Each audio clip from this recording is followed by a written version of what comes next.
When you've been struggling for years to have a baby, you've been through multiple rounds of IVF, you've been through loss, and then finally you think you are on the other side. But then the unthinkable happens. How on earth do you come back from that? How do you keep going? Today I'm joined by one of my beautiful students who has walked a journey that includes unexplained infertility, multiple pregnancy losses, IVF challenges, embryo loss, and the unimaginable grief of stillbirth. This story absolutely brought me to my knees. And yet within her story, there is also something else. There is strength, there is resilience, and there is this powerful sense of hope that I know so many of you will feel as you listen. This conversation is not about bypassing the hard parts of this journey. It is about honoring the reality of what you're going through while also holding space for what is possible. So wherever you are right now, I hope this episode makes you feel a little less alone and reminds you that your story is still unfolding. Welcome to Your Journey to Fertility. This is the podcast that blends science with spirit to give you all the tools you need as you navigate your fertility journey. I'm your host, Jennifer Edmonds, and for the last 15 years, I've been helping women on their journeys to motherhood and beyond. I believe that combining the latest scientific research along with the best energetic and mindset practices will help you to avoid putting your life on hold and bring you closer to your baby. Each week, you'll learn ways to support your fertility and trust your body so that you can stop stressing that you'll never have your baby and finally walk your path to motherhood. This is the Your Journey to Fertility podcast. Welcome back to the podcast. Thank you so much for being here with me and sharing your time and your energy. And I am not going to lie, this episode is a heavy one, but I promise you, it is so incredibly worth hearing. And I don't do much talking at all in this episode. I'm going to let Jess do all of the talking because it is an incredible story of what is possible even after you have been through so much. I met Jess when she was in the thick of so much grief. And like I said, I will let her tell her story, but it is one that includes everything you can go through on this journey. She was given the unexplained infertility diagnosis. Doctors had no idea why she wasn't getting pregnant. She was thrown into IVF. She had so many losses, so many heartbreaks along the way. She went through it all. And the reason I wanted Jess to share her story was because we don't talk about the dark moments enough. She will explain exactly what the trauma of this journey did to her whole life, to her body, to her relationship, to everything. And this is what we don't bring up enough. We push what we are struggling through aside and we just try to get on with our lives. And honestly, it can just make you feel so incredibly alone. Now, before we get into the episode, I want to remind you that we are just days away from Embrace the Journey. Now, this is the biggest event that I run throughout the year. It is my free live fertility yoga training series. We have 3 days together, and it's not just about yoga. There's so much mindset work that we're going to go through. I will give you so many different breathwork techniques, practices, guided meditations that you can take away, put into your toolkit, and use on your own journey of trying to conceive. And it doesn't matter if you are trying naturally, you're going through IVF, no matter what stage you are up to, this series is here to support you. It is a way for you to come and meet me, ask me all of your questions, and be surrounded by the most incredible group of women who get it. And I think we have over 4,000 women registered. My goodness, thank you so much for trusting me on your journey, for everyone who has already said yes to coming and joining me next week. So please come and be there, and I cannot wait to meet you. All of the links are in the show notes. If you have questions, do not hesitate to reach out. Okay, so let's get ready to hand over to Jess. Now, this episode, like I said, is a tough one, but she's going to prove to you that anything is possible. Jess, I'm so honored to have you with me today. I think that your story is one of those that needs to be told for so many reasons, and we can get into that as we go. But I just want to acknowledge how much I appreciate you being here. So thank you and welcome. Thank you. Yeah, no, you're very welcome. I'm happy to come on and chat. And if it gives anyone struggling a tiny bit of hope, then I'm definitely willing to help with that. And I have no doubt that it will. Jess, I would love to go back to the very beginning. Could you take us through, where did your fertility journey start? Was it something that you and your husband had always wanted to do? Take us back to the very beginning. Yeah, so we always wanted a family, but we wanted to go traveling first. So we traveled for 18 months. We came back, we saved, we got a house. It wasn't until really I hit 30 that I thought, okay, now is probably a good time to think about having a family. And I don't think you're ever fully ready. But we said, okay, we're 30 now, let's go for it. And then COVID happened. And that kind of, the world shut down, didn't it? So the holidays we had planned were all cancelled. We were due to go to Australia for a friend's wedding. And we just thought, right, okay, the world stopped. Maybe we try a bit earlier than we had originally planned. So I came off the pill and we started to try. And we did that classic thing of, we'll try, but we won't try. Like, we won't get too stressed. If it doesn't work, we're not really trying. But, we're trying. And it's mad how quickly that disappears and you get super stressed over it. And it was like negative test after negative test. And very quickly we got quite obsessed with it. So after 12 months, we went to the doctor and they said, yeah, we can refer you on fertility treatment, but just so you know, it's a 2-year timescale. So you need to wait another 12 months. And if you're still not pregnant, then you qualify. But like the fertility clinics will go through that with you. So, I mean, that was a bitter pill to swallow, because you're thinking at this point, how am I going to do another 12 months of this?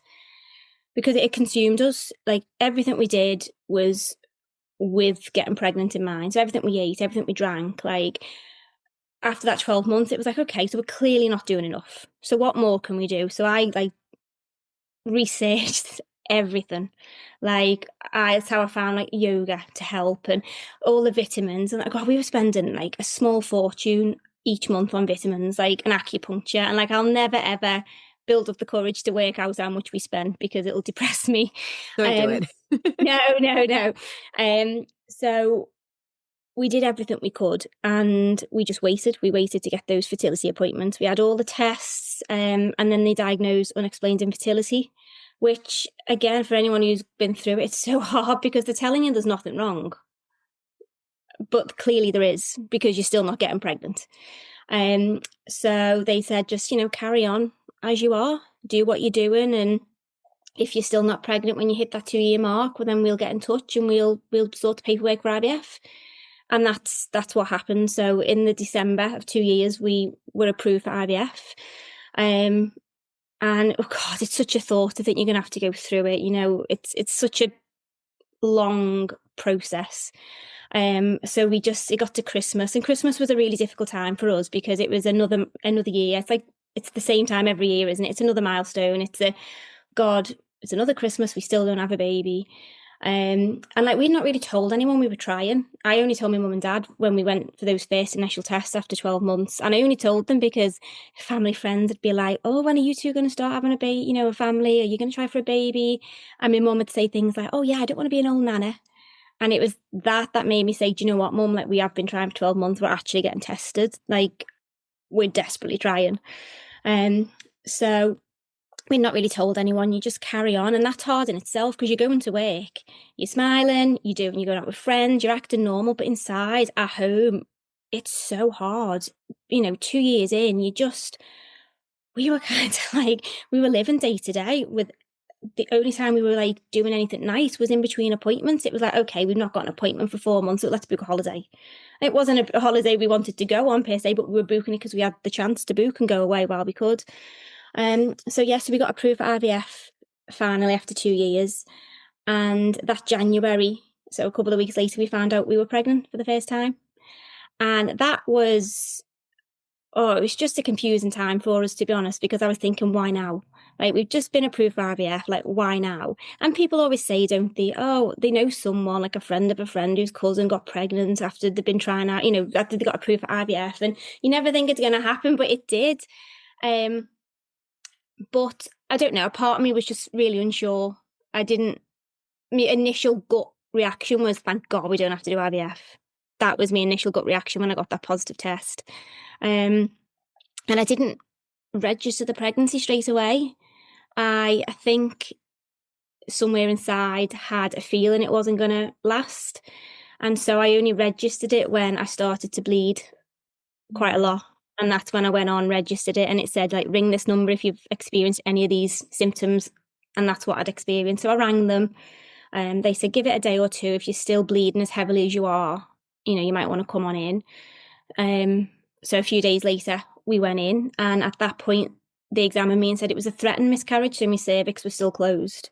But all the symptoms and signs were showing as I was going to miscarry. So they sent me home to go back the next day for a scan. And that was hard because you know what's happening. And like we sat and we Googled threatened miscarriages, and we Googled like, what are the odds? Like, what are the chances of this miscarrying? What are the chances of us staying pregnant? And then when we went back the next day, they scanned me, and she just literally turned the screen around and she was like, yeah, see, there's no pregnancy there. There should be a sac there and there's not. So unfortunately, you've miscarried. And that was it. And it was heartbreaking, and it hit us really hard because then we were like, right, okay, so does that mean we can't do IVF now? Because we've just shown we can get pregnant. So what if now they say to us, well, you can get pregnant, so actually just crack on. And it was just a horrible, horrible time for us. And it was to finally have felt pregnant after so long and then to lose it, it was just heartbreaking. And at the time, we thought that was as bad as it was going to get. And like, little did we know at the time, there was so much more to come. That was in the January, and it took 5 months then before we could actually start the IVF, because I don't know what it is like in other countries, like in Australia, but here everything takes so flipping long, like months and months and months. So within that time, we were trying naturally, and finally started the IVF meds in the May. And I mean, that's such a hard process for anyone that's been through IVF. They'll know how like mentally challenging, physically challenging, like emotionally, like you're pumping yourself full of hormones. You don't know what day it is. Like I bloated so much, like I ended up with like hyperstimulation syndrome. So I was quite poorly with that.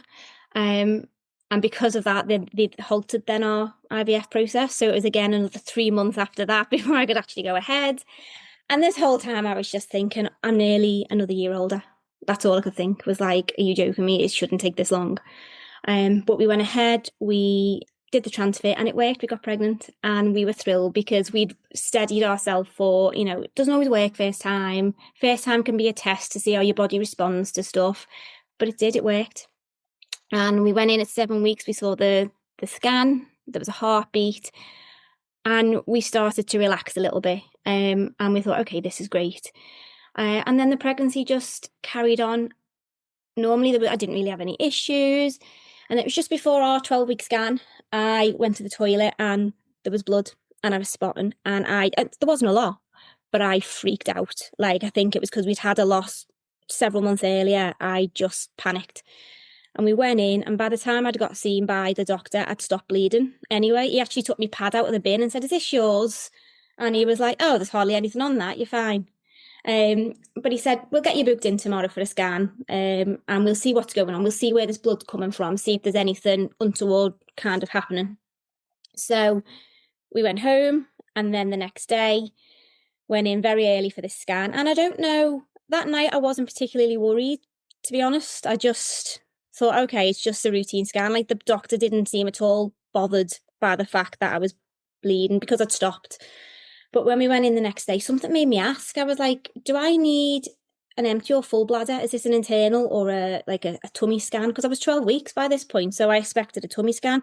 And when she said it was an internal exam, I thought, okay, that's not right, because surely they'd just run it over my tummy. And when I got into the room, there was 3 doctors there, and I just knew that my stomach just dropped.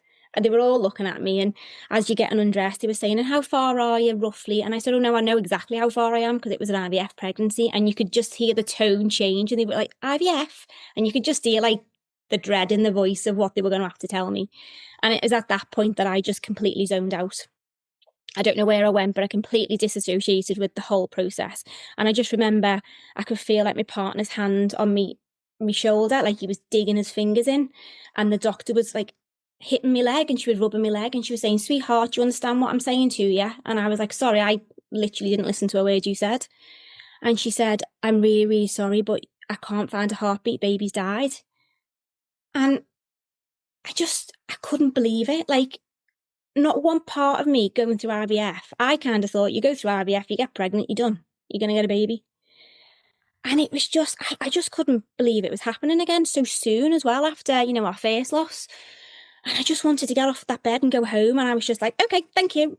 And she said, oh, no, you need to sit back down, sweetie. She said, because we need to get this baby out of you. And I was like, what do you mean? And she said, well, I think the baby died around 8 weeks and you're now 12 weeks. So your body's not got rid of it the way it should have done. So we need to do that for you. And I just remember thinking, what is the point in my body? It can't get pregnant. I mean, I have periods every month. You can set your clock by how regular I was. And yet I couldn't get pregnant. When I do get pregnant, I can't keep it. And even when I lose the pregnancy, I can't flip and lose it properly. Like, what is the point? And so they discussed all the options. And the whole time they're discussing them, I was just thinking, I need to leave this hospital. Like, I think it was at this point that the PTSD were really starting to develop. So we opted for medical management. So we took the medication there and then we took it a few days later. I mean, that process itself is horrible. Like, I can't believe they let you do it at home. Like, it's painful. You're causing contractions to get rid of it. And you're just at home. They gave you tablets, like painkillers, which didn't touch the sides. And I just didn't know what to do with myself. Like, I didn't know. It lasted hours. I was vomiting. And the whole time you're just like, when will this end? And it did end, and then they make you check that you've passed it properly. But again, I'm like, what am I checking for? I don't know. But I passed something, so that was fine. A few days later, they ring to check you're all good. And I was like, I'm still bleeding really heavily. And they said, yeah, don't worry, that's normal. It can take a couple of days for the bleeding to stop. But by the end of that week, I was still bleeding really heavily. And again, every time something happened, I've had this, I can never explain it to anyone, but I've just had this feeling, this gut feeling. And every time that's what's made me go in and get checked out. And every single time that gut feeling's been correct. And I just freaked out this Friday night. And I was just like, I shouldn't be bleeding so badly still. Like, it's been over a week. So the next morning I went in and got checked out, and we should have been going on holiday the following week. So I thought, I'm not waiting until we're going away. I'm going to go in and get checked out and just make sure, see if they can give me anything. And I went in and the doctor was lovely. She actually remembered us. She'd treated us in the January. And she was like, oh, I think I remember you. And she just took pity on us. She was an IVF mum, so she understood like what you'd been through to get pregnant in the first place. So she was just lovely. She looked after us. She checked and she said, you know what? There's no sign of infection, but I'm going to give you some antibiotics. You take them, you get better, and you go on and you enjoy your holiday because you deserve it. And she sent me home. But I'd only just literally pulled into the driveway and she rang me and she was like, I'm really sorry, but I probably should have scanned you before I gave you those antibiotics. Would you mind coming back in on Monday for a scan? Just because I can tick a box and say we've followed correct procedure. And I was like, yeah, fine. So I didn't even take my partner. I just said to my mum, she was off. She didn't work Monday. So she was like, I said, do you want to come with me? And I'll only be in there half an hour. It's just a tick box exercise. But when I went in, it turned out I had blood clots, a lot of retained tissue. And they said, yeah, no, you're not going anywhere on holiday. We need to sort you out. You're actually quite ill. They said, we don't normally operate on until a Monday and a Friday. And obviously you've missed Monday's slot. So it'll be Friday before we could book you in. And I was thinking, oh, great. I was basically a week before they do anything. But next thing I know, they would book me in for next day at 7:30 in the morning. And I just thought, oh, aren't they kind? I've been through a really crappy time. They're just being kind. It wasn't until I got those discharge papers after the D&C that I saw the word urgent on it. And when I spoke to my mum, she was like, oh, I knew you weren't taking that in. I knew you'd completely your head had left the room when the doctor was talking you through it. And Mum said, I knew just by looking at you that you'd gone somewhere. And again, this was, I think, where this dissociation disorder that I was diagnosed with kind of started to come into play. It was just, for all intent and purposes, I was talking back to the doctors like I was completely understanding what was going on, but my head had gone elsewhere.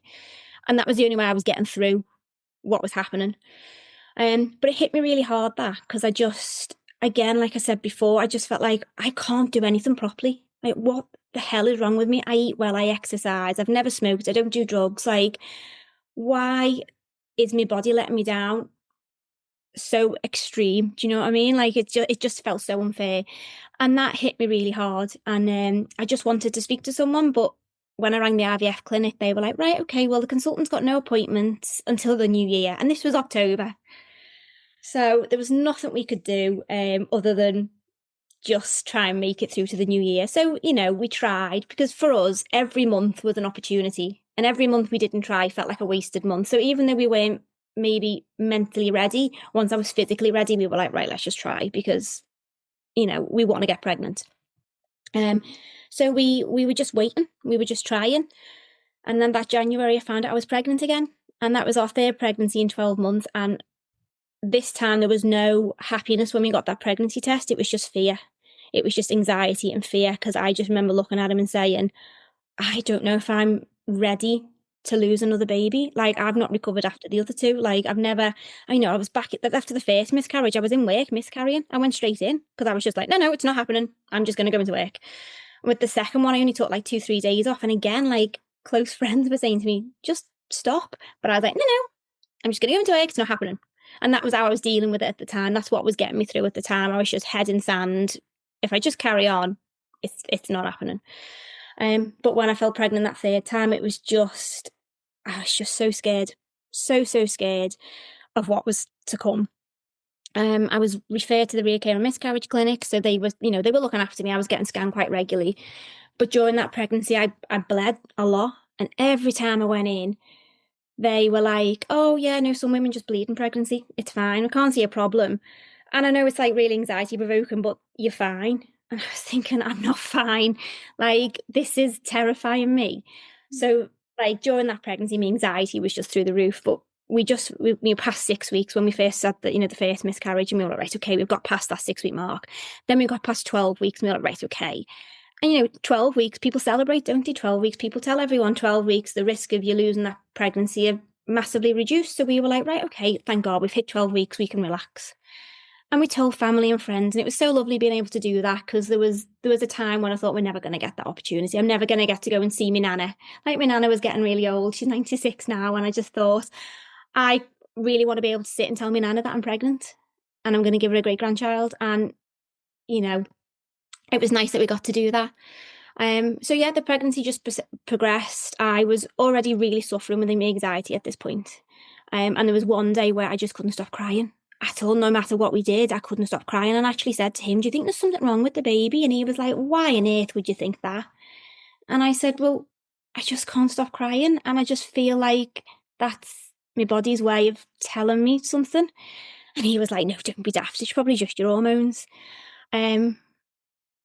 But about a week later, I was 20 weeks and my waters broke. And I was home alone. Thankfully, I wasn't in work. I was working from home because I was full of cold. And I'm always dead grateful that I was ill, because I can't imagine how I would have coped if I'd have been in the office. But I was home alone, and I just went to the toilet, and I felt this pressure and this surge of liquid. And I think I knew what it was, but I also think very quickly I went into this, nope, not happening. And like, my initial reaction, I do laugh at this now when I think about it, but I got in the shower, because I thought, a warm shower helps everything, doesn't it? It's like, cup of tea helps, warm shower helps. And I got in the shower and it wasn't stopping. And I was like, why isn't this stopping? And I rang my mum, because she was off. She wasn't in work that day, and she lives 2 minutes away. And I thought, she can get to me a lot quicker than my partner can. And the minute I said to her, I was like, Mum, this water's coming out of me and I don't know what's happening. She was like, ring the hospital. You need to ring the hospital. I'm on my way. And the hospital were like, yeah, come on in. But you go in it, I'm gushing. I'm like soaking wet. And they were like, yeah, just take a seat in the waiting area. And I'm sitting in the waiting area with like pregnant women. And I think at this point I knew what was happening, because I said to my mum, oh, I'll just go and get changed before I go and brush my hair. And my mum was like, no, come on, let's go. And I said to my mum, I think we both know what's happening, Mum. I don't really think there's any urgent rush.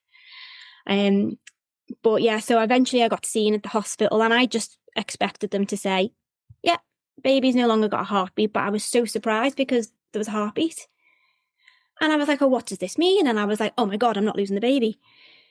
And the doctor came in and she said, look, you are losing the baby. And that's really hard, because I know you've just heard the heartbeat, but your waters have broken and we've examined you and you don't really have any water left. So it's not like, you've lost some of it and some of it have retained. She's like, you've lost it all. So she said, really what we're doing now is we're just waiting for you to go into labour. She said, your risk of sepsis is super, super high. So we need to keep a close eye on you. And she said, I have to be honest with you. She said, the policy in this hospital is we don't intervene if that baby's born before 24 weeks. So if your baby comes, and she said in most of these cases, your baby will come within 7 days. If your baby comes before 24 weeks, even if they're born alive, we have to let them pass away naturally. And we will not intervene. If you manage to last and your baby's born at 24 weeks, then we will intervene. But she laid out what that looked like, and the chances of it being okay were very slim. She said, like, even if baby survives and we intervene, the chance, like, the lungs won't be developed, the chances of learning difficulties are extremely high. And I just couldn't take all this in, because I just kept thinking, no, not again. This is like 3 times now in like no, I've waited so long to get pregnant. This isn't happening. And they said, it is happening, and we would advise a termination at this point. And I was like, absolutely not. No, I have waited too long to get pregnant. And if what you're telling me is true, this baby's going to come and this baby's ready. And I won't have to live with the knowledge that I've ended this pregnancy. Because you show me a heartbeat, you show me the baby's fine. I'm not doing it. So admit me. So we were in hospital for 4 or 5 days, just waiting. Nothing changed. They'd come in every couple of hours and show me the baby's heartbeat. And in the end, I had to ask them to stop showing me the heartbeat, because they kept saying, oh, it's a great heartbeat. And I was like, well, it's no good, if it doesn't beat on the outside. So you need to stop showing me that, because I'm trying to now process what's about to happen. And then after 5 days, they sent me home and said, look, it's just a waiting game now. We've kept you in because we expected you to go within 48 hours and you've not. So you need to go home and you need to just rest. Don't do nothing, but also don't do anything. So we just stayed in the house, because I thought I was fearful for, like, even going for a walk. Because I thought, what if I get halfway around the park and go into labour? Like, I'd never given birth before. I didn't know how quickly it'd come on.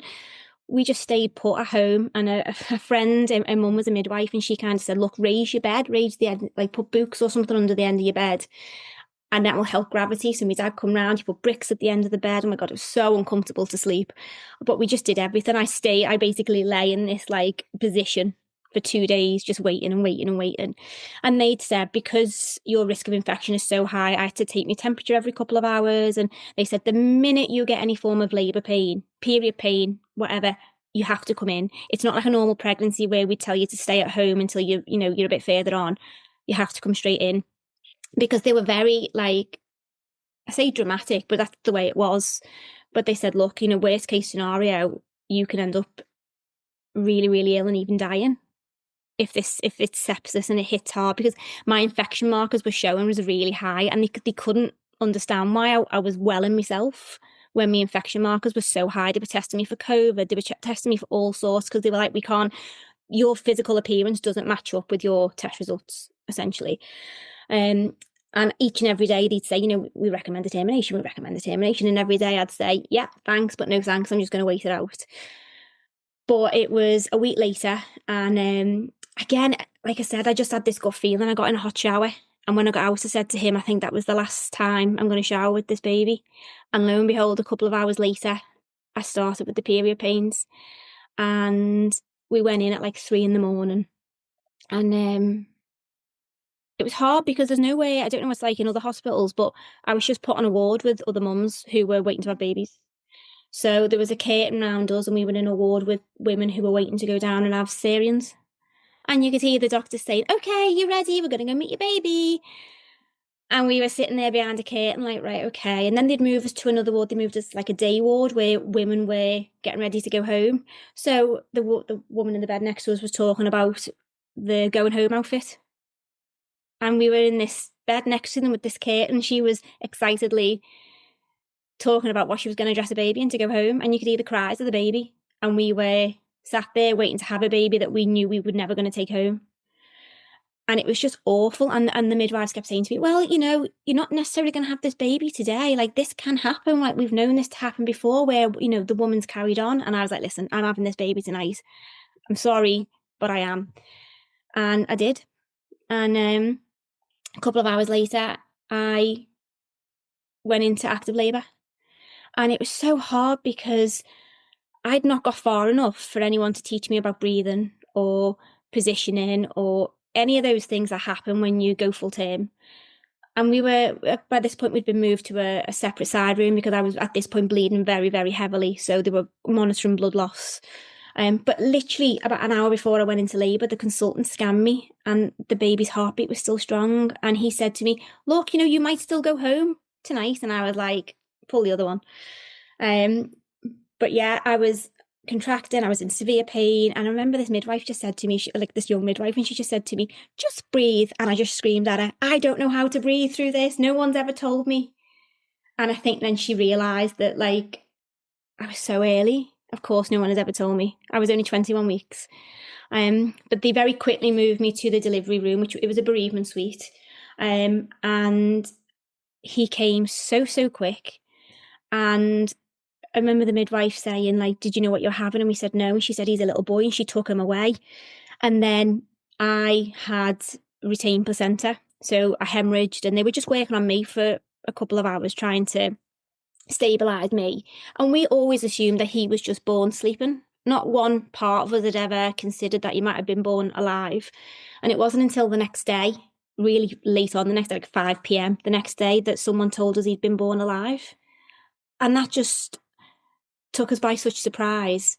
And also, kind of in our heads, we were really confused then because we were like, oh, so we could have held him while he was alive. But we couldn't have because I'd been so seriously ill. And at that time, and rightly so, the focus was on getting me better. There was nothing we could do for him. We knew he was going to pass away. But now, having spoken to people that have been through similar scenarios, I can't help but think, was he by himself when he took his last breath? Where was he? Was someone holding him? Was he just put in a room? All of those things go through your head. But yeah, so we had him and we got to hold him and we got to spend, a good 24 hours with him. And it was just so hard because I was finally a mum. He was finally a dad, but not in the way that we ever wanted to be. And it was just hard because my mum and dad came in to meet him because initially I didn't want anyone to meet him. And the midwives were like, you can invite your family and friends in. And I was like, absolutely not. But then I just had this thought that what if one day my mum says to me, oh, I would have loved to have met him. And I'd have been thinking, oh, you could have done, but I didn't want you to. So I rang my mum and was like, come in, you and dad come in. And they did, they come in and they held him and we got pictures, and the midwives, God, they were so good. They did a little mini photo shoot with him, took my engagement ring, put it on him. He was so tiny and his skin was so fragile. He was in an incubated cot next to me. And I remember after we had him and they took all the photos, they said, try and get some sleep. And I just thought, I'm not going to go to sleep. I have got a very limited amount of time with him and I can sleep when I get home, but I'm going to stare at him all night and hold him and just cuddle and just be with him and be his mum. But he was so small and so fragile and I was so scared to hold him. They had to really persuade me to hold him because I was just like, no, I don't know, in my head I just thought he might not look like a baby, but he did. He had a gorgeous little button nose and oh gosh, he was just perfect. His little hands were perfect. He was just tiny. But I'd never really stopped to consider what a baby looks like at 21 weeks. All the apps say, don't they? It looks like an avocado or a pineapple. And you can never really visualise what that looks like. But he was just tiny, but he was perfectly tiny. So yeah, that day it was hard because there's a lot of admin, which you don't really consider at the time, but there was consent forms for postmortems and investigations, and then they come out and said, because he was born alive, you are going to have to arrange a funeral. And I was just like, what? No, this can't be happening. And because he'd been born alive, they said, great, you need to register his birth, but then you're also going to have to go and register his death. And, you qualify for maternity leave, even though he was born before the 24-week cut off, because he was born alive and he lived for a good half an hour, you're entitled to mat leave, which I was grateful for in the end because it turned into bereavement leave. It wasn't mat leave the way you'd expect, but I needed that time and I wasn't sick. So it wasn't something you should have to take sick leave for. So I was grateful that I qualified for that. But yeah, in the days and weeks that followed, it was just unnatural, completely unnatural. I didn't know what I was doing. I think we were just numb. completely numb. And then you go to the funeral home and they're saying, have you got a song in mind or a poem in mind? And I was like, why would I? Like, not one part of my brain has ever imagined I'd have to do this. But then you have to go home and you have to think, and you want to do it nice. You don't want to just pick something randomly. So it was really hard. And then we had the funeral. It was just us, my mum and dad and my two brothers. And it lasted all of 10 minutes, but it was lovely. And I'm glad we got to do it. But once that was over with, it was like the grief hit. And it was just like, I don't think I can do this anymore. I've tried. At this point, we were 4 years in. And I thought we've battled through so much and we've kept going even when everything has like told us to stop. Like, if the universe isn't telling us we're not meant to have a baby, I don't know what is. I can't get pregnant. And when I do get pregnant, I'm losing it. So someone's telling me it's not meant to be. And I really struggled and I kind of sunk into this depression. I'd go to bed every night just not wanting to wake up the next day because it was another day I had to get through. I'd stay in bed late, I'd go to bed early, I'd walk for hours on end just to get through the day. And it wasn't a life. And when you look back, those up until that point, we'd not lived. We'd survived through one challenge after another. And after something had happened to us, after each loss, we'd just adapt and find a new way to survive and keep going. But this felt too big for that. This felt like it was too much. I think we're done. And it was then and only then that we told people about what we'd been through properly. Like, no one in work knew we were going through it, but he was a real person. We had to go and register him, and we sat somewhere and there was loads of new parents with the prams excited to register the baby, and there was us sat there in the same waiting queue waiting to register his birth and his death. But I thought, he's a real person. If anyone does my family tree, he's going to show up.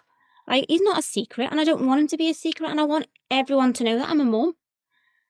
So that's when we shared it with people, and people were messaging me, people that I worked with, saying, Jess, I can't believe you've come in every day and you're so happy and smiley and helpful, and how on earth have you managed to do all that and still act normal? And I don't know how we did. We tried to do nice things, we tried to look after ourselves, but thinking about it, how the hell did we get through it? And I just said, I don't think I've got it in me now to do this again. Like, I don't think I want to put myself through it. I've wasted the first half of my 30s. We started when I was 30 and I'm now 35, and we've done nothing at all. And it was my dad actually that come round one day and we were just talking, and he made some comment, and I said, oh, Dad, look, I don't think we're going to try again. I think he made some comment about how many embryos we had left, because we got 12. So we had a lot left. And he said, it's a shame not to try. And I just said, Dad, I can't. And he said to me, that's fine. He said, whatever you decide is your decision. Me and your mum will back you 100% of the way. He said, but all I will say is that ever since you were a little girl, you've been unable to quit. He said, you don't have a quit bone in your body. And he said, things have never come naturally to you, or easily to you the way they do for other people. He said, you've always seemed to have to work for things. He said, but you do it. He said, you go, oh, sorry, you've told me I can't do it. Wait there, watch me. And he said, I just don't want you to look back in a couple of years' time and say, I'm now too old to go ahead with IVF, but I wish in those latter years of my 30s I'd give it another go. I wish I'd maybe just taken a break and give it another go. And he said, I just want you to think before you make any rash decisions, just think on it. He said, all I'm saying is, he said, you don't quit, and I don't want you to regret that. And I couldn't stop thinking about it. And I thought, he's right, I don't quit.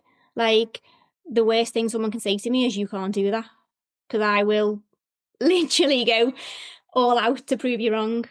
And a couple of days later, I rang the IVF clinic and I booked an appointment. And I wasn't ready, but I knew how long this process would take. And I thought, well, I better make an appointment now. And hopefully by the time that appointment rolls around, I'm in a better headspace. So we did. We got the wheels in motion. And I remember speaking to the IVF consultant, and she was very sympathetic to what we'd been through. And she said, look, physically, you're good to go. I've got no problem with saying physically you can go. She said, but I am concerned about mentally where you stand. Like, are you prepared for another loss? You've got all these embryos, and she was really into testing the embryos, and for multiple reasons, it's not something we wanted to do.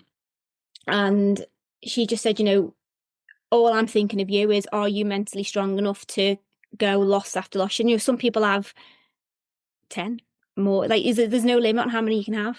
Are you ready? And I said to her, no, I'm not ready. Not one part of me is ready. But I could wait until the end of time and I still won't be ready to put myself through this. But I'm desperate to be a mum in the sense that I've got a baby in my arms. And having our little boy, it's hard to explain, but he spurred me on. Because even though we never got to bring him home, he was living proof that we could do it. And I'd never had that before. I'd never had that physical proof that we could do it. And I just thought, no, I owe it to myself to try again.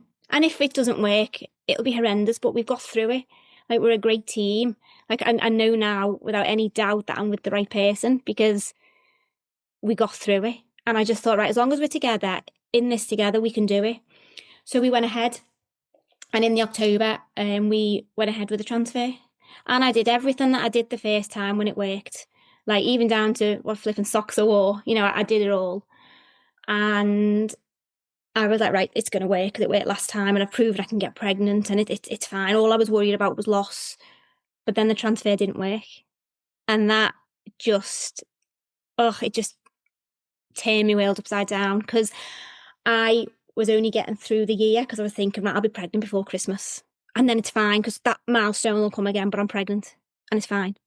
So when that transfer didn't work, I really, that was like what broke me. That was like the straw that broke the camel's back to be, it was, I just couldn't imagine now going through. I thought I've psyched myself up to go again.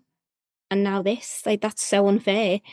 And I rang the clinic, obviously, once I got that negative test and I said, can I get an appointment to talk through, because I'd convinced myself I was too stressed. And obviously I've been too stressed and that's why it didn't work because I needed to be relaxed. And this was all going through my head. And I couldn't get an appointment until the new year. And I just sobbed to the lady on the phone and I just said, I can't wait that long. And I briefly explained what I've been through. And she took pity on me, bless her. And she booked me an appointment. And she said, look, it's not till the end of November. But at least then you'll get your answers before the new year and you can hopefully start the new year with a fresher head. And I was like, oh God, okay, thank you. And then she rang me back a couple of hours later and she said, so a slot's open up with this new consultant on Monday. This was the Friday. Do you want the appointment for Monday? And I was like, yes. And she said, like, I've got a cancellation list, but you sound like you really, really need to speak to someone. So coming in on Monday.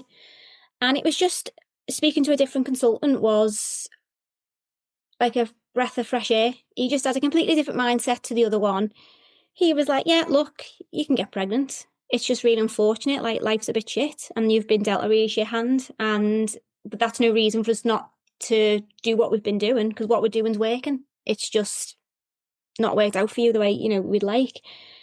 And it just felt like fate because I said, well, when can we go again? And I expected it to be the new year. And he said, well, have you finished bleeding?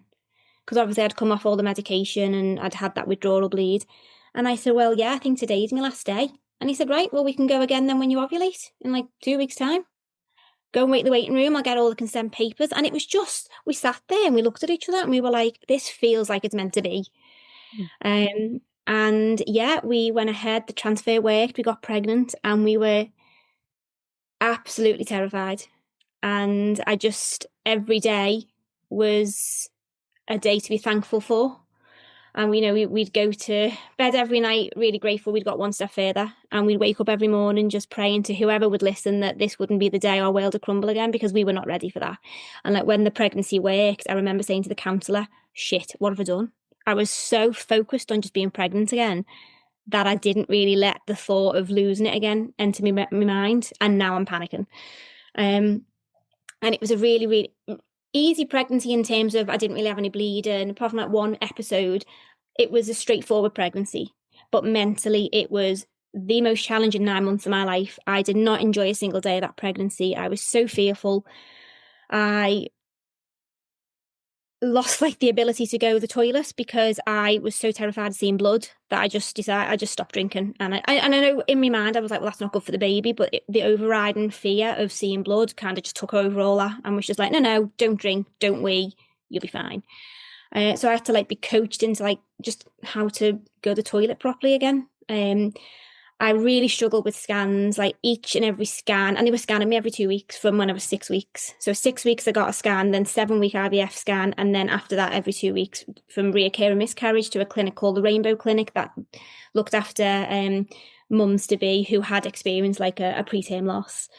So I was really, really heavily monitored, which was really reassuring. But that meant every 2 weeks I had to put myself through a scan.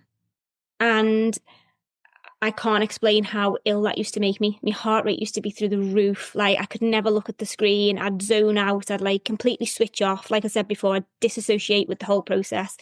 The minute you told me, and the people scanning me were lovely because they understood. They could see me physically. I'd be shaking. My legs would go. Sometimes, especially in the early days, I couldn't hold myself up. So straight away they'd say there's a heartbeat, but now we need to do more checks. And the minute I heard there was a heartbeat, I'd be like, okay, great. I can just switch off now. You do what you need to do. I'm just going to lie here and think about something else. But that reassurance would only last that night. That night I'd go to bed reassured, but then the next day I'd be like, right, okay. And now I just need, what if today's the day it happens? And so it was a really, really, really stressful pregnancy, but we made it. And yeah, we made it to their 7 weeks and then we got our little girl. And she kind of restored a little bit of faith in my body that, I mean, I'll never forgive my body for what it's put me through.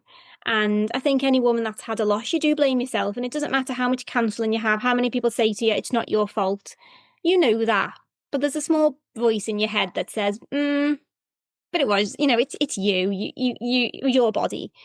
But she did restore a little bit of that faith that it gave me her. And I think until I had her in my arms, and I kept, people didn't really understand that because obviously the further I got, people would be like, well, you're 30 weeks now, you're 32 weeks. Like, it's fine. Do you want a baby shower? Do you want this? And people didn't understand that until that baby was in my arms, I wasn't safe. Like, if you've experienced a late loss, you know that feeling. You know that you're not safe. 20 weeks wasn't safe. Like, around 20 weeks of that pregnancy, I was a mess because I was waiting for the waters to go. I was like, right, well, it's going to happen now, isn't it? I'm 20 weeks. And it was just hard and people never quite understood that it didn't matter how far I was until I got to take that baby home.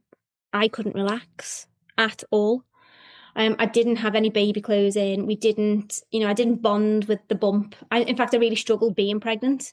Once we lost our little boy, people did say to me, like, they didn't know we'd lost him, but would congratulate me on the pregnancy. And I'd have to be like, oh, well, actually, I'm no longer pregnant. So I really struggled when I was pregnant with her. As this bump was growing, in my mind, that wasn't a reassuring stage. In my mind, I was thinking, well, if something happens now, I just look even more pregnant. And now more people are going to congratulate me and there's more people I'm going to have to tell I'm no longer pregnant. And that was literally my mindset. And it was awful. It was the hardest thing. What we'd been through was hard, but that was the hardest thing we'd been through. Trying to be positive, trying to, and part of me was sad. People would say to me, are you not sad that you're not enjoying the pregnancy? And I said, not really. Like, at this stage, I'm not bothered if I enjoy it or not. I just want this baby to be okay. And I don't care if you have to chop my legs off to make this pregnancy last. Like, I just want this baby to come home with me.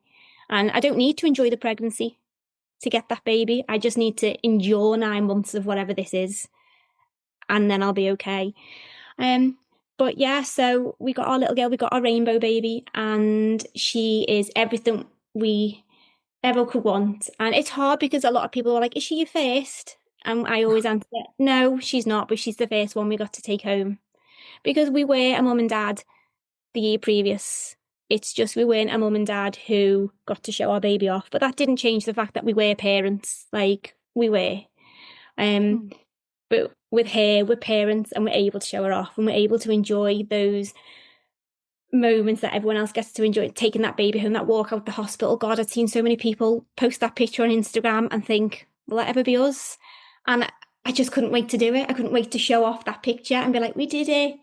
And it was lovely, but it's still, just as hard. It's hard to have her and be so thankful, but also grieve again, because it's hard to like listen to her laugh and see a little personality and think, would our little boy have laughed like that? And would he have liked playing peekaboo and reading books the way she does? So it's still a process, even though what we've got, what we have always dreamed of, it's still, we're still trying to heal. And she's healed our hearts so much. You've got no idea how much she's healed. But there will always be a part of our hearts that are just irreversibly broken. And no matter what we do, no matter how long we live, that will always be broken. And that is hard to live with, but it's something you just have to live with. And you just have to accept that, you know what, there's a little part of me that'll always be sad. But, there's a bigger part of me now that'll be happy. And I'm so, so glad that we carried on, even though there was days where I just did not want to get up the next day. And I just think, please don't let me wake up. It's just the kind of thing, don't let me wake up, because I just can't live like this anymore. But the minute I held her in my arms, I said to anyone that would listen, I must be crazy, but I would do it all over again. Every single day, every loss, every injection, every tablet, every negative test, everything. I would go through it all again to get her. So, yeah, I'm really proud that we carried on. I'm really proud that we found the strength from somewhere to keep going, because it was worth it. And yeah, it was the end of a really long 5.5 year journey of, if not a bit longer, of having that baby. But yeah, we've got it. And yeah, it was all worth it. Jess, your story. I can't believe you got through that so eloquently. Here I am muting my microphone so I can, have a cry and blow my nose. My goodness. Thank you for sharing your story. It just blows my mind what some people go through. And then, Joe Blow down the road is at the pub every weekend, and he and his wife get pregnant without even trying, and they just have magic. It blows my mind.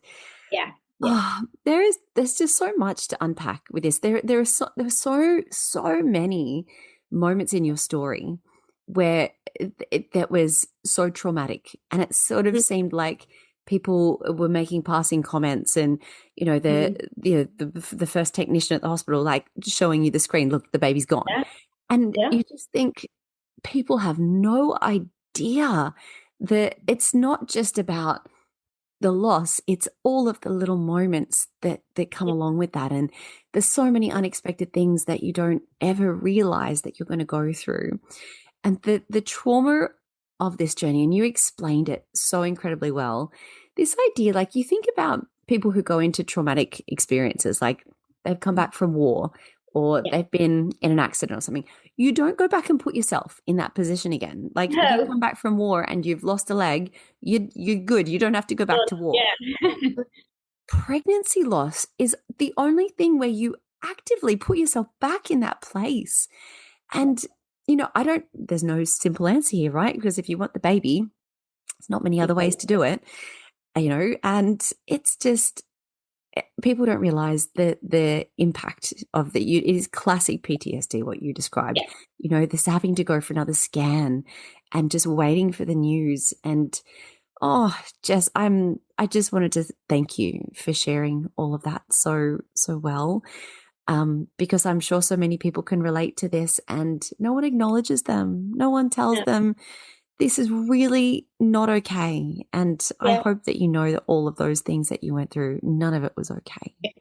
No. A lot of people used to say, well, everything happens for a reason. And I actually think it was you, Jen, that said to me once, no, sometimes there's no reason. Life's just shit sometimes. And don't look for a reason, because there isn't one. And that was something that kind of, as we progressed, stuck with me. People would say things like, "Oh well, at least you can get pregnant now," and they'd mean well, but you just wanted to punch them in the face, because you thought you've got no idea at all how that makes me feel. It invalidates how I'm feeling almost.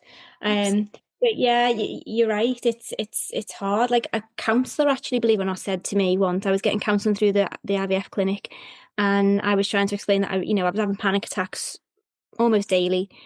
And I was like worried about going in for a transfer, because I thought, oh God, I'll have a panic attack just before and blah, blah, blah.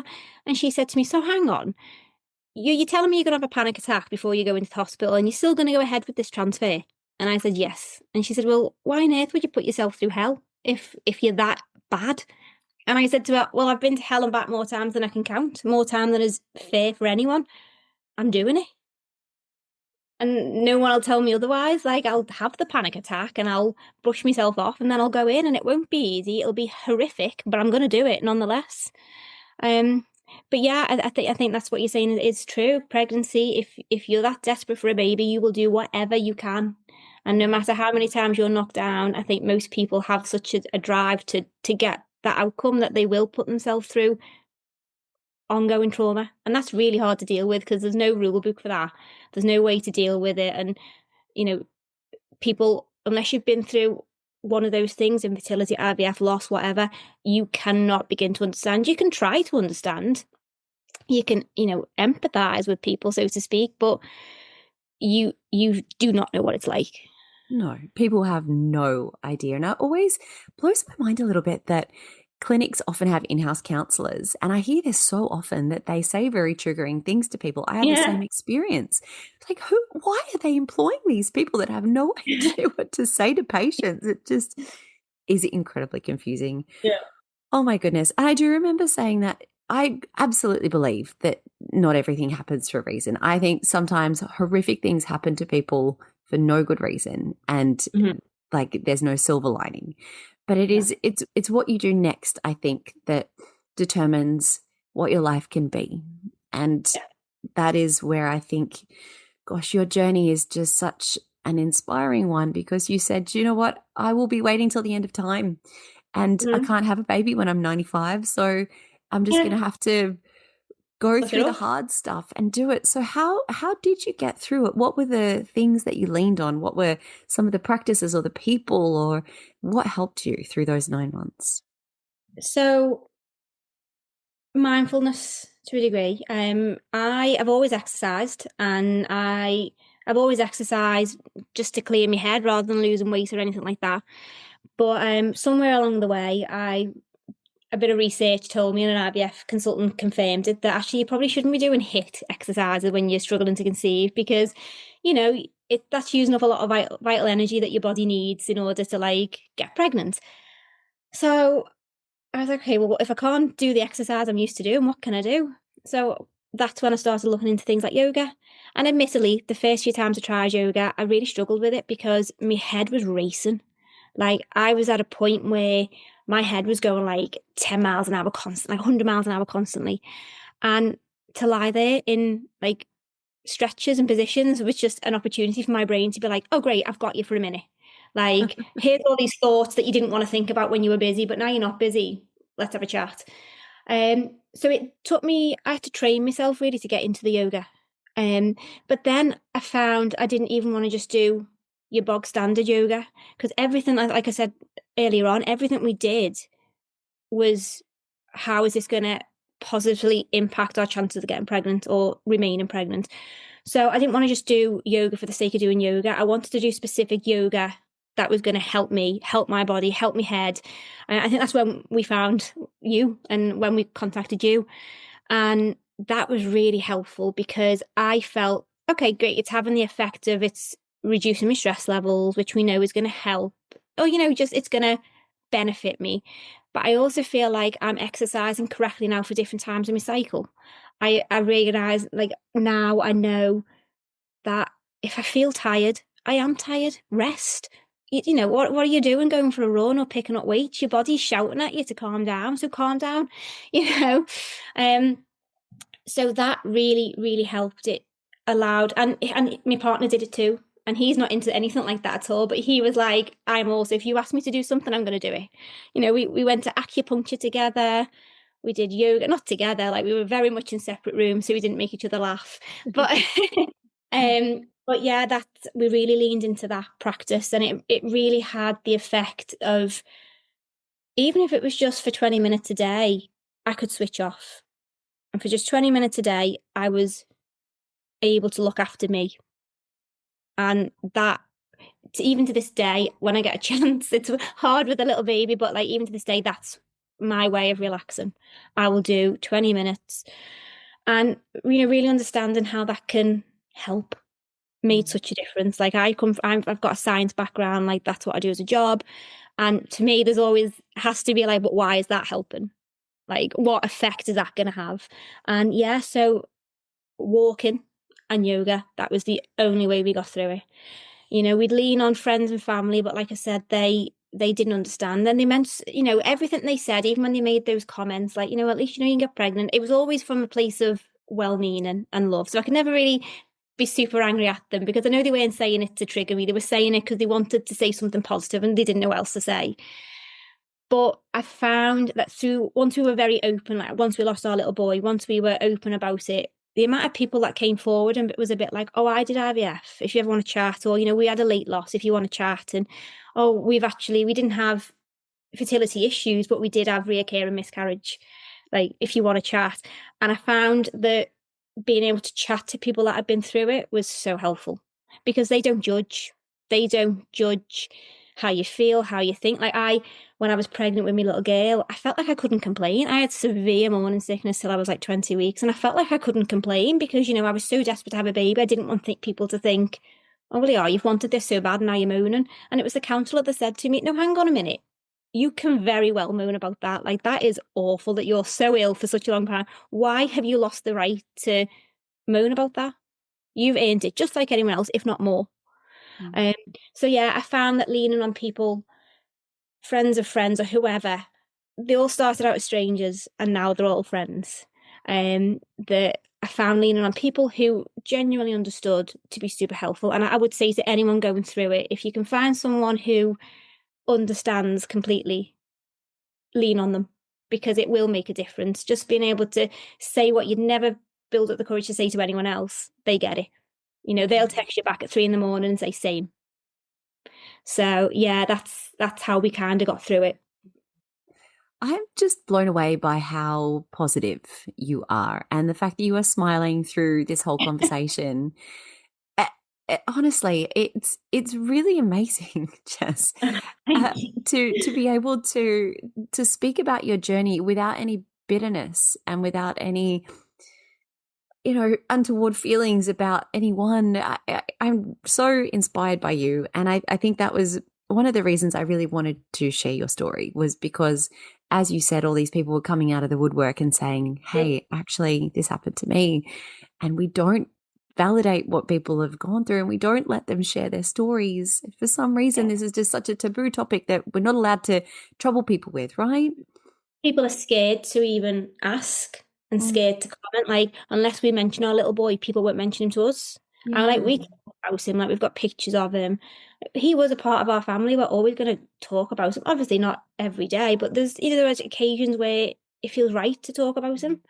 But no one will ever come out and ask us, because they just simply, as you say, it's taboo. They don't know how to approach the topic. They don't, I think, for fear of saying the wrong thing. Yeah. But yeah, it's hard, and it shouldn't be such a taboo subject. And I did keep it quiet for so long just because I didn't want anyone to know. I'm quite a private person.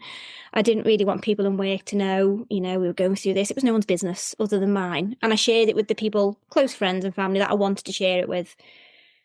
But then a part of me thinks, was that the right thing to do? And looking back, I don't know. Would I do the same again? Maybe I would, because at the time, that's the only way I could get through it. But actually, hindsight's wonderful, isn't it?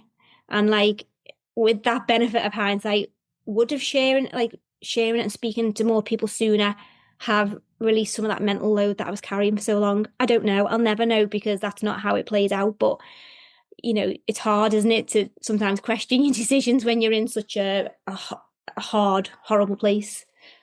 Oh, absolutely. And hindsight is one of those things where, can bring so much clarity. Yeah. And for someone, Jess, who has been through, you have been through it all of it, the whole gamut of everything that you can experience on this journey. You have experienced all of it. What would you say to someone who is struggling with any part of this journey? What advice, or what would you want them to know? Be kind to yourself, because it's hard enough as it is going through what you're going through without you beating yourself up over everything. I'd have a glass of wine and then be like, oh my God, if I don't get pregnant this month, it's because I've had half a glass of wine. It wasn't. I know that now. But when you're in the thick of it, your mind plays funny tricks on you, doesn't it? So I would say, first and foremost, be kind to yourself. And don't be afraid to like challenge people, like appointments, doctors. They're not gods. They only tell you what they can tell you. Like, don't be afraid to go ahead and get second opinions. Like, part of me wishes I'd done that sooner and maybe been a bit more, I don't know, ask more questions. But I think when you're in that position, you're already you're so vulnerable, aren't you? You just kind of take gospel what people are telling you, and it's only maybe when you've been through it or done your research or spoke to someone else that you think, oh God, why didn't I ask that sooner? Why didn't I do this sooner? But I think for anyone going through it, there's nothing anyone can really say to make you feel better. But I would say I'm forever grateful that I did carry on. And, you know, if time was on my side, I probably would have tried to have a little break in between, but time wasn't on my side. You know, I'm 38 this year. I didn't have the option of a year off to get my head together. But yeah, just be kind to yourself. Ask the questions, even the questions that you think is too stupid to ask. They're not. If it's in your head, get it out your head. Ask the question. If it's a stupid question, they can give you a stupid answer. You know, but look after yourself. Lean on the support network you've got.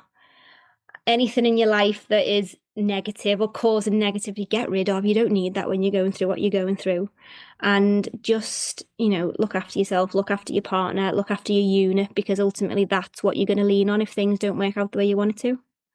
And that's something I'm forever grateful for, that I did have that strong unit with my partner. And like, even on our darkest of days, we still managed to, seems mad, but we still managed to smile or laugh about something. And I just thought, right, that's how I knew I'd get through it, because we had each other.